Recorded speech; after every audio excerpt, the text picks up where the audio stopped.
Okay, so let me go to my market perspective discussion here, and of course, as some of you may know, we have a commentary that we try to publish and have available by just the early part of the following week or two for the quarter. And so this, of course, being April, a number of things can intervene, but we have the commentary here called March Madness, and March was quite a mad month. Anyway, it wasn't just basketball. So just quickly, the topics to review: a good quarter to invest, the political state of the American economy and the Fed, the Eurozone, of course, the China, Japanese, and we want to look ahead. And then I also want to talk a little bit about some longer-term issues, some think issues, if you wish. Okay. So the quarter was a pretty good time to invest. And by the way, March 9th was the 8th anniversary of the second longest bull market in, I think, American financial history, certainly modern financial history. The Dow broke through 21,000 from 20,000 in 24 days, and there were positive returns in Europe and China. It's a happy time in a lot of ways. Let's talk a little bit about market sentiment. The impact of the presidential election, of course, has been a watershed issue. Okay, I think on the positive side, it has had the promise of an end to political stalemate and the promise of tax reform, infrastructure, regulation reform as well.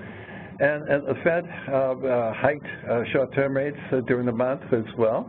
In March, Fed coordinated monetary policies and the recovery in the U.S. and other economies around the world. We'll talk a little bit about that.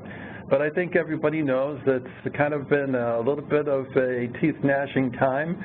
There's lots and lots of political uncertainty. We've had lots of controversial tweets and reversals of policy from the campaign to the current world. So, and I don't think it's a big secret. There's a lot of residual political anger on the right and on the left. So all the way to Political Nirvana, as I like to title this one, we have to have a need to government, and we need to meet realistic needs, and it's been a very traumatic transition the first quarter. The repeal and replace ACA, Affordable Care Act, resulted in a very crushing defeat of the Republican Congress, and there remains a lot of pessimism about the potential for a growth agenda. Of course, it's early in the game. It's only been 3 months or possibly almost 4 months. Still, nevertheless, there's a fair amount of pessimism. And of course, there's sort of lurking in the background the implications of the Comey report and the congressional investigations. Not anything that's going to happen in the next couple days, but it's all part of the spectrum of political issues here in the United States. Well, the Fed policies, the Fed basically has said, well, you know, we won. They feel as if they've met their 8-year objectives. It took 8 years, of course, which is a kind of slow, grinding process. But wage growth has returned, labor participation has returned, unemployment is below 5%. And that's usually what economists call full employment. Inflation is very close to 2%. And so they hiked short-term rates in March, and at this point refocusing their interest in the balance sheet that was part of course, the monetary policies that they implemented. And they continued to monitor the economy, but this is all good news, okay? And what about the Eurozone? Well, happily enough, there's actually some positive news from the Eurozone. The European Central Bank has said that their goals seem to be on track. There's some evidence of growth, finally. There's looser credit. It seems like a reasonably steady improvement over the entire Eurozone, in particular countries perhaps not. But they pared down their monthly purchases of bonds from $80 billion to $60 billion. That's a lot of money, by the way.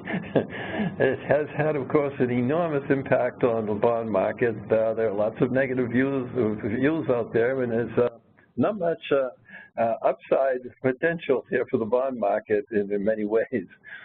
But it seems like a relatively steady state right now. The Eurozone is a very complex economic political entity. It's far more complex than the U.S.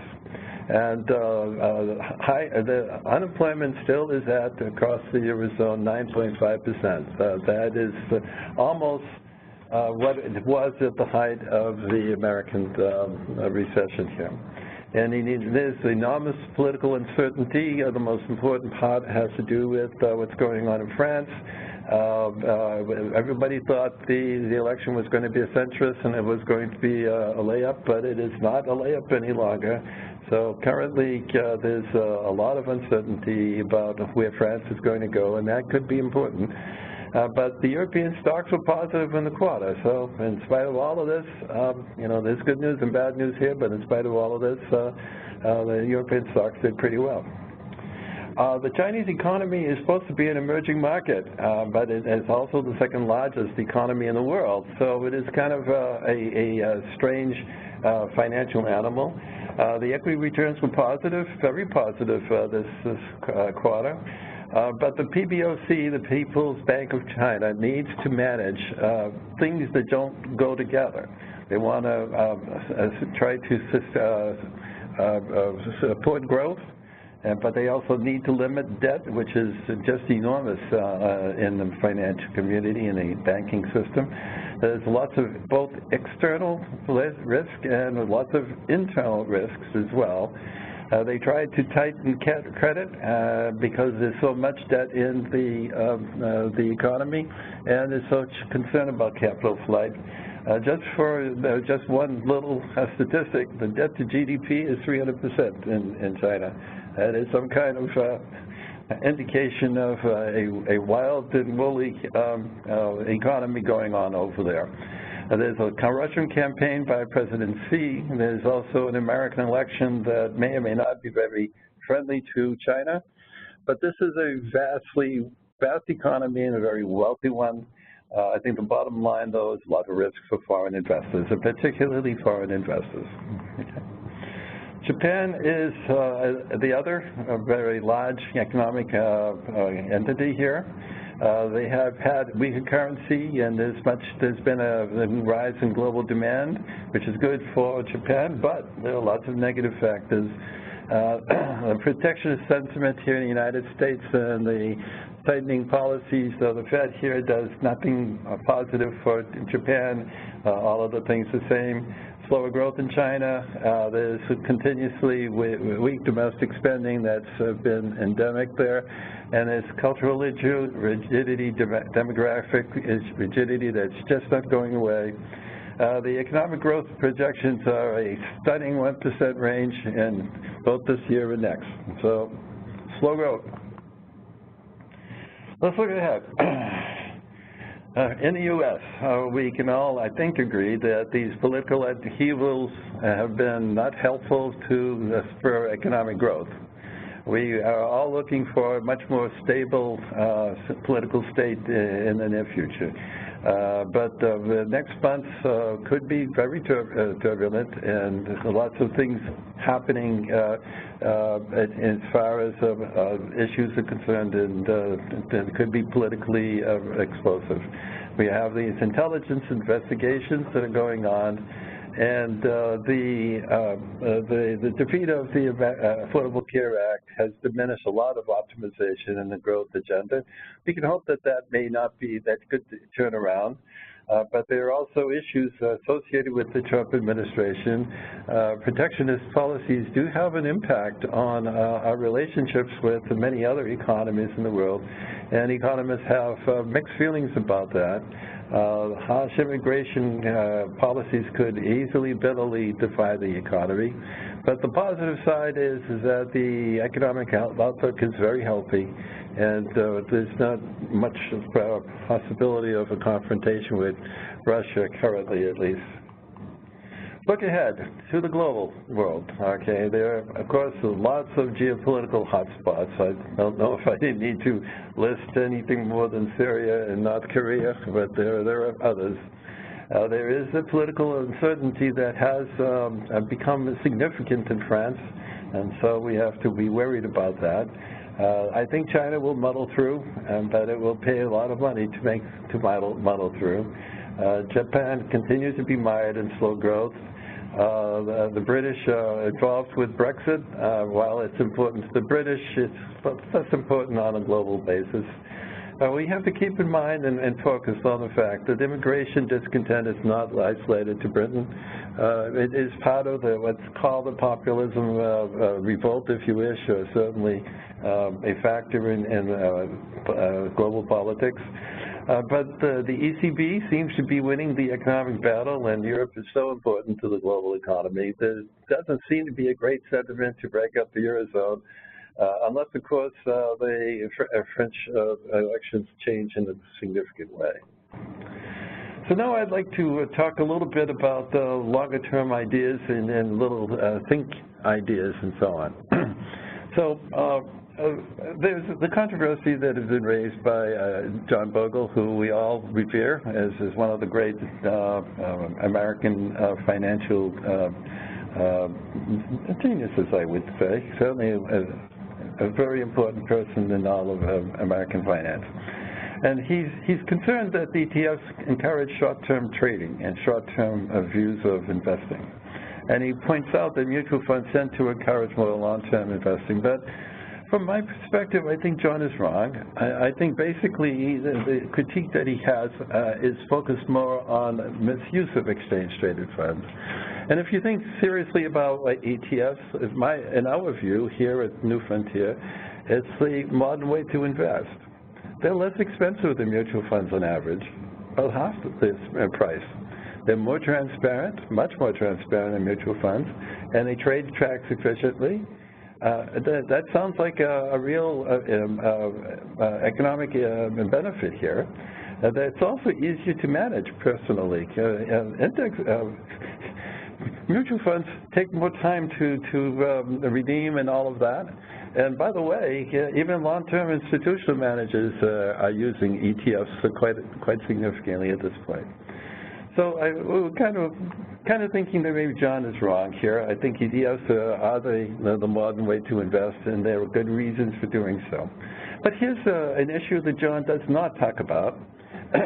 Are ETFs passive or active investing? Because people don't like passive investing very, very much. Certainly there's only so much passive investing that's possible in a financial market without having price discovery.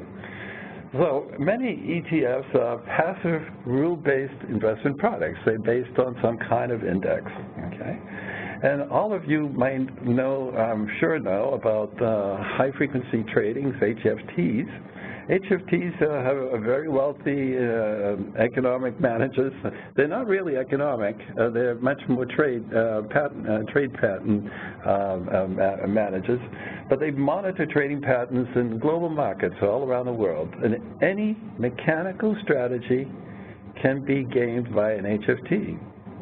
So are ETF strategies subject to HFT gaming? That's an important issue, and I think it's more important than the ones that John has been talking about. So the S&P 500 is a managed index, and there is an ETF associated with the S&P. It's not rule-based, so it is immune from HFT losses. Now, if you had a pure market-clearing portfolio, it trades price neutral.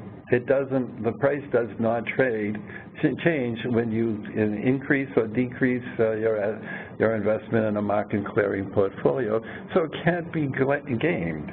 But any deviation from a market clearing portfolio is not trading price neutral and can be picked off by HFTs. Consider the fact that, in spite of the possible benefit, factor-based index ETFs are vulnerable to HFT gaming. Now, we don't happen to invest in factor-based ETFs, but the majority of ETFs that we do invest may not be immune. So how could investors protect from HFT trading losses? A very subtle loss of investment wealth. Well, that's because an ETF strategy is actually a managed index of exchange-traded funds. It's a managed index, very much similar to what's going on in the S&P 500 index. ETF strategies are not passive and they can't be gamed. So what we do is provide our expertise, and our fee is a rent on our expertise for creating a managed index of ETFs. So I think investors should be, feel positive about all of this. One final thought idea has to do with retirement investing. Well, retirement investing has to do with long-term reliable investing. Okay, what you care about is being able to rely on the fund to be there when you need them as you go into retirement and beyond the beginnings of retirement. But as we all know, managers have odd streaks. Few active managers claim to add value over very long time periods, and they can't because the evidence is there. And so every manager, whether it's us or anybody else actually, all are vulnerable to unforecastable risk. So unforecastable risk, I've been talking about that fairly significantly in some of my commentaries now, is really the risk that people should be thinking about, especially for retirement investing. So diversification is a no forecast strategy. It does not depend on a forecast of what will happen. So it is a realistic way for trying to manage unforecastable risk.